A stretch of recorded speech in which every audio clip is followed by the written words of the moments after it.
बाहरी राज्यों के लोगों को बिना पुलिस को सूचना दिए बगैर काम पर या घरों में किराएदार रखना अब आसान नहीं होगा। ऐसे लोगों के खिलाफ कड़ी कार्रवाई अमल में लाई जाएगी। बिना पंजीकरण में रखे गए बाहरी राज्यों के लोग यदि उनके साथ किसी घटना को अंजाम देते हैं तो इसके लिए वो स्वयं जिम्मेदार होंगे।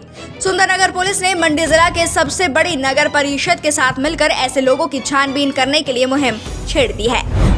स्मार्ट सिटी योजना के तहत धर्मशाला डिपो को मिली इलेक्ट्रिक बसों को लंबे रूट पर भी जल्द दौड़ाया जाएगा। इसके लिए जसूर तक के रूट पर ट्रायल जल्द होने की संभावना है। लंबे रूट पर बस का ट्रायल करके इस बस की बैटरी परफॉर्मेंस चेक भी की जाएगी। निगम प्रबंधन की माने तो इलेक्ट्रिक बस एक बार चार्ज होकर कम से कम 120 किलोमीटर तक चले, इसके प्रयास किए जा रहे हैं। वहीं इलेक्ट्रिक बसें बनाने वाली कंपनी को ये निर्देश दिए गए थे कि बस ऐसी हो जो कि कम से कम एक बार चार्ज होकर 150 किलोमीटर तक चल सके।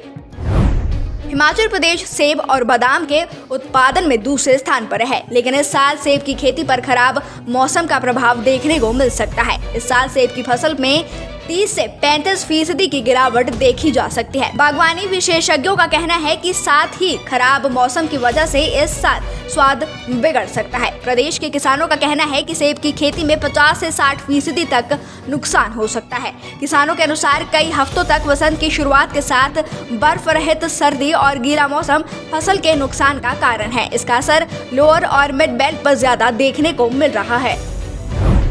हिमाचल प्रदेश के हमीरपुर जिले के विभिन्न क्षेत्रों में अस्थायी रूप से रहने वाले प्रवासी श्रमिकों, फेरी वालों और अन्य बाहरी लोगों का रजिस्ट्रेशन करवाया जाएगा। जिले में कानून व्यवस्था बनाए रखने के लिए रजिस्ट्रेशन को अनिवार्य कर दिया गया है। एक अधिकारी ने रविवार को ये जानकारी दी है। प्रवासी श्रमिकों, रेहड़ी पटरी वालों, फेरी वालों का रजिस्ट्रेशन अनिवार्य करने को लेकर निर्देश भी जारी कर दिए हैं। इस संबंध में एक आदेश जारी करते हुए जिलाधिकारी हेमराज बेरवा ने कहा है कि जिले में बड़ी संख्या में मजदूर, फेरी वाले और बाहरी राज्यों से लोग काम करने आते हैं। वो अक्सर किराए के मकान या विभिन्न निर्माण स्थलों पर रहते हैं। ऐसे में कानून व्यवस्था को बनाए रखना सबसे महत्वपूर्ण है। हिमाचल प्रदेश कांग्रेस की अध्यक्ष सांसद प्रतिभा सिंह ने मुख्यमंत्री सुखविंदर सिंह सुक्खू से पूर्व भाजपा सरकार के समय पार्टी नेताओं, कांग्रेस नेत्रियों, पदाधिकारियों व कार्यकर्ताओं पर सरकार विरोधी प्रदर्शनों के दौरान बने सभी पुलिस मामलों को तुरंत रद्द करने को कहा है। प्रेस को जारी बयान में प्रतिभा सिंह ने ये बात उठाई है।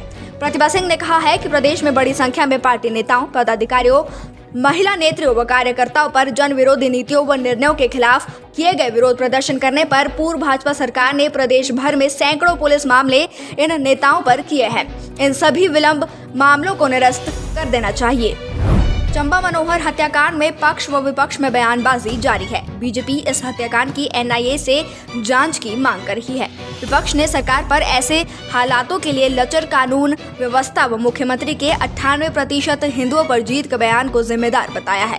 केंद्र में मोदी सरकार के 9 वर्ष पूर्ण होने पर भाजपा ने शिमला संसदीय क्षेत्र का व्यापारी सम्मेलन आयोजित किया। सम्मेलन के बाद मीडिया से रूबरू होते हुए विपक्ष के नेता जयराम ठाकुर ने सुखविंदर सिंह सुक्खू पर जमकर निशाना साधा है। उन्होंने कहा कि मुख्यमंत्री के 98% हिंदुओं को हराने जैसे बयानों के परिणाम सामने हैं। हमने एनआईए जांच की मांग की है। सरकार मामले की एनआईए जांच करवाए। जयराम ने कहा कि मुख्यमंत्री बार बार पूछ रहे हैं कि भाजपा विरोध क्यों कर रही है। इस तरह के अपराध जब हो रहे हैं तो क्या हम विरोध भी ना करें। मनोहर हत्याकांड के मुख्य आरोपी और उसके परिवार के खाते में करीब 10 लाख रुपए की राशि मिली है, जबकि 3 बीघा जमीन पर कब्जा पाया गया है। जिला प्रशासन के आदेशानुसार शनिवार को उप मंडल अधिकारी नागरिक सलूनी, कानूनगो और पटवारी ने पुलिस बल के साथ भांदल पंचायत की खदरोगा पहाड़ी पर बनाए मकान के साथ जमीन की पैमाइश की है। इसके बाद 3 बीघा जमीन पर उगाई गई सब्जियों की बाड़बंदी को हटाया है। गौरतलब है कि हत्याकांड के मुख्य आरोपी के नाम पर 20 बीघा जमीन होने और उसके खातों में लाखों रुपए होने संबंधी जानकारी प्रशासन को मिली है। इसके बाद जिला प्रशासन ने एसडीएम सलूनी, डीएफओ की अगुवाई में टीम गठित कर मौके पर भेजी है। टीम ने जमीन की पैमाइश की है। रामलाल ठाकुर ने नैना देवी विधानसभा क्षेत्र के विधायक तथा पार्टी के प्रदेश प्रवक्ता रणधीर शर्मा को आड़े हाथों लेते हुए कहा कि वो हर बात का ठीकरा वर्तमान सरकार पर फोड़ रहे हैं। जबकि वर्तमान सरकार को सत्ता में आए मात्र 6 महीने का समय हुआ है। उन्होंने कहा कि नैना देवी विधानसभा क्षेत्र की इतनी बड़ी योजना के तहत जो कर्मचारी पंप पर काम करने के लिए ठेकेदार के माध्यम से रखे गए हैं, उनका भुगतान पूर्व सरकार के समय से अटका पड़ा है और पिछले 18 दिनों से ये भुगतान नहीं हो पाया है। तो रणधीर शर्मा किस मुंह से वर्तमान सरकार को इसके लिए दोषी ठहरा रहे हैं? भंग होने से पूर्व हिमाचल प्रदेश कर्मचारी चयन आयोग के माध्यम से 11 पदों के लिए हुई पोस्ट कोड 970 जेई सिविल भर्ती परीक्षा का पेपर भी लीक हुआ था। इसी संबंध में विजिलेंस ने 4 लोगों के खिलाफ केस दर्ज किया है। 24 मई 2022 को इसके लिए निकाले गए विज्ञापन में 8016 ने आवेदन किया था। 5524 उम्मीदवारों ने परीक्षा दी थी और 36 पास हुए थे। करीब 3 माह की लंबी जांच के बाद इस भर्ती परीक्षा का पेपर लीक होने की पुष्टि एसआईटी ने कर दी है। शनिवार को एसआईटी ने विजिलेंस थाना हमीरपुर में अभ्यर्थी मुकेश कुमार, दलाल रंजीत सिंह, दलाल ट्रैफिक इंस्पेक्टर रवि कुमार और आयोग के पूर्व सचिव डॉक्टर जितेंद्र कंवर के खिलाफ मामला दर्ज कर लिया है।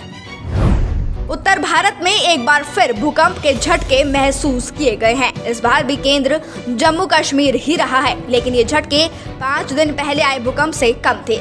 झटकों के बाद एक बार फिर लोगों में अफरा तफरी मच चुकी थी और लोग अपने घरों से बाहर आ चुके थे। इस बार इन झटकों का केंद्र मां वैष्णो देवी मंदिर के पास कटरा में रहा। National centre of seismology India के अनुसार ये भूकंप रविवार सुबह 3:50 पर आया है।